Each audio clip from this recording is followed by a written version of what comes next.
Hello అండి, నమస్తే. అందరు ఎలా ఉన్నారు? నేను చాలా బాగున్నాను. నేను మీ రజనీని. Welcome to my channel Velaga Rajani blogs. రోజైతే గోంగూర పచ్చడి చేస్తున్నాను. దానికోసం 2 కట్టలు గోంగూర తీసుకున్నాను. కడిగి పక్కన పెట్టుకున్నాను. కొంచెం ఒక చిన్న గ్లాసు వాటర్ వేసుకొని అందులో మరిగిన తర్వాత గోంగూర వేసుకుంటున్నాను. ఇది చాలా వెరైటీ ఇదన్నమాట.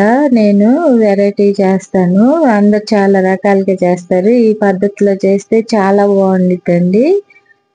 ఇదైతే మా అమ్మ చేసేది అప్పుడు. ఇప్పుడు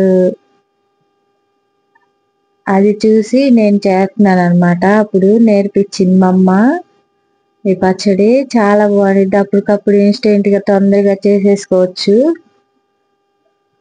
హడావుడి లేకుండా. అందులో పెట్టేసుకొని ఉడకబెట్టుకోవాలన్నమాట. ఆ వాటర్ అది ఇంకిపోయే వరకు తొందరగానే ఉడికిపోతుంది కదా. ఇది పండు గోంగూర కదా, తొందరగా ఉడుకుతుంది. ఆ వాటర్లో ఉడికిపోవటమే. ఈ పచ్చడి వెనకటి కాలంలో చేసుకునేవాళ్ళు అనమాట. ఎక్కువ నూనె వేసుకునే పని లేకుండా, నూనెలో ఫ్రై చేసుకోకుండా ఇలా ఇన్స్టెంట్ గా చేసుకోవడం వల్ల తొందరగా అయిపోతుంది. వెనక కాలంలో ఇలానే చేసుకునేవాళ్ళు. ఎక్కువ ఆయిల్లో ఫ్రై చేసుకొని పచ్చిమిరపకాయలు అవన్నీ చేసేవాళ్ళు కాదు. ఇలాగే ఉడకబెట్టి చేసుకునేవాళ్ళు. తాలింపు కూడా వేసుకునే వాళ్ళు, లేకపోతే లేదు, అలానే తినేసేవాళ్ళు. నేనైతే తాలింపు వేస్తాను అనమాట. తొందరగానే ఉడికిపోతుంది. ఒక 2-3 నిమిషాల్లోనే ఉడికిపోతుంది గోంగూర. మామూలు గోంగూర అయితే ఉడకదు తొందరగా. తర్వాత దీనికి సరిపడా పచ్చిమిరపకాయలు, ఒక 100 గ్రాములు ఉంటాయి పచ్చిమిరపకాయలు, ఒక ఎల్లుల్లిపాయ, ఉప్పు వేసుకొని మిక్సీ పట్టేసుకోవాలి. అవి పచ్చిమిరపకాయలు ఇదైతే ఉడికిపోయిందండి, చాలా వాటికి ఉడికిపోయినట్టే.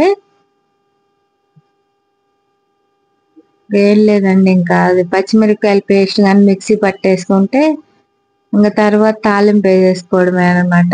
Easy simple process. ఈ విధంగా ఒకసారి ట్రై చేసి చూడండి. పచ్చిమిరపకాయలు అయితే మిక్సీలో వేసుకున్నాను. ఒక చిన్న మిక్సీ జార్లో వేసుకుంటున్నాను అనమాట. మిక్సీ పట్టేసుకొని వెల్లుల్లిపాయలు, ఒక ఎల్లుల్లిపాయ, ఉప్పు, తగినంత ఉప్పు వేసుకొని మిక్సీ పట్టేసుకున్నాను. అది ఇందులో వేసేసుకుంటున్నాను. అందులో వాటర్ అది దాన్ని ఉడకటానికి కరెక్ట్గా సరిపోయినాయి. పచ్చిమిరపకాయల పేస్ట్ వేసి, అది గోంగూర వేయ అవసరంలో ఇలా మెదుపుకుంటే సరిపోతుంది. రోట్లో నూరుకున్నట్టు కచ్చా పచ్చాగా ఉంటుంది అనమాట. ఆ పచ్చిమిరపకాయల పేస్ట్ ఒకటే మిక్సీ వేసుకుంటే సరిపోతుంది. ఇప్పుడైతే తాలింపు వేసేసుకోవడమే. ఇంకా ఆ తాలింపులోనే టేస్ట్ వచ్చింది అనమాట. ఇలా తినేసేవాళ్ళు వెనకటి కాలంలో. నూనెలు అవి ఎక్కువ వాడేవాళ్ళు కాదు. ఇప్పుడైతే నేను తాలింపు అయితే వేసుకుంటున్నాను. తాలింపు వేసుకోవడం వల్ల టేస్ట్ వచ్చింది. శనగ నూనె వాడండి పచ్చళ్ళలో కానీ కూరల్లో కానీ. శనగ నూనె వాడటం వల్ల మంచి టేస్ట్ వస్తాయి. కర్రీస్ చాలా బాగుంటాయి, హెల్దీ కూడా. తాలింపులో తాలింపు గింజలు వేసుకున్నాను. పచ్చెనపప్పు, మినపప్పు, ఆవాలు, జీలకర్ర, ఎండుమిరపకాయలు. ఇందులో పచ్చడి వేసేసుకొని కలిపేసుకోవడమే. ఎందుకంటే పచ్చి వేసుకున్నాం కాబట్టి పచ్చిమిరపకాయలు మనము వీటిని ఆ పచ్చడిని కాసేపు ఫ్రై చేసుకోవాలి. ఆయిల్లో ఫ్రై చేసుకుంటే అప్పుడు పచ్చి వాసన పోతుంది. కొంచెం నిల్వ ఉంటుంది. 2 రోజులైనా కానీ 3 రోజులైనా కొద్దిగా నిల్వ ఉంటుంది. అప్పుడు కొంచెం ఫ్రై చేసుకుంటే గాన. ఇప్పుడైతే వేగిపోయినాయి. కరివేపాకు వేసుకొని గోంగూర వేసేసుకోవడమే.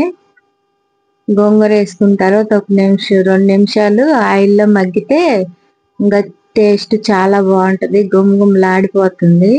చూస్తుంటేనే నోరూరుతుంది అనమాట. గోంగూర పచ్చడి అంటే అందరికి ఇష్టం కదా.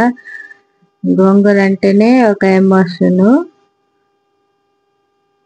ఈ విధంగా ఒకసారి చేసుకొని ట్రై చేసి చూడండి. నేను అంతకుముందు ఎండుమిరగాయలు వేసి చేసిన వీడియో పెట్టాను. ఇదైతే పచ్చిమిరపకాయలు పచ్చి వేసుకుని వేయించుకోకుండా ఇలా తాలింపు వేసుకున్నామంటే తొందరగా ఈజీగా కూడా అయిపోతుంది. చాలా టేస్టీగా కూడా ఉంటుంది. ఏ విధంగా చేసినా కానీ గోంగూర పచ్చడి చాలా బాగుండిద్ది. చూస్తుంటేనే నోట్లో నీళ్ళు వచ్చేసేస్తున్నాయి అన్నమాట. నీళ్ళు ఊరుతున్నాయి. అలా ఉంది టెంప్టింగ్ గా గోంగూర పచ్చడి. అంతే అండి, సింపుల్ ప్రాసెస్. నా నా కర్రీస్ అన్ని సింపుల్ గా ఉంటాయి. నా వీడియోస్ అన్ని ఎలా ఉన్నాయి, మీకు నచ్చినట్టయితే లైక్ చేసి షేర్ చేసి సబ్స్క్రైబ్ చేయండి. మళ్ళీ నెక్స్ట్ వీడియోలో కలుసుకుందాం. బాయ్ అండి. అంతే అండి, అది ఉడుకుతుంది కదా, కొంచెం ఆయిల్ పైకి తేలే వరకు మగ్గించుకుంటే అయిపోయినట్లేండి. అదిగోండి గోంగూర పచ్చడి. ఆయిల్ కూడా కొంచెం తక్కువ వేసాను నేను. వేడి వేడి అన్నంలో నెయ్యి వేసుకొని తింటుంటే మామూలుగా ఉండదండి, చాలా బాగుంది. నా వీడియోస్కి ఒక లైక్ ఇవ్వండి. బాయ్ అండి, నమస్తే.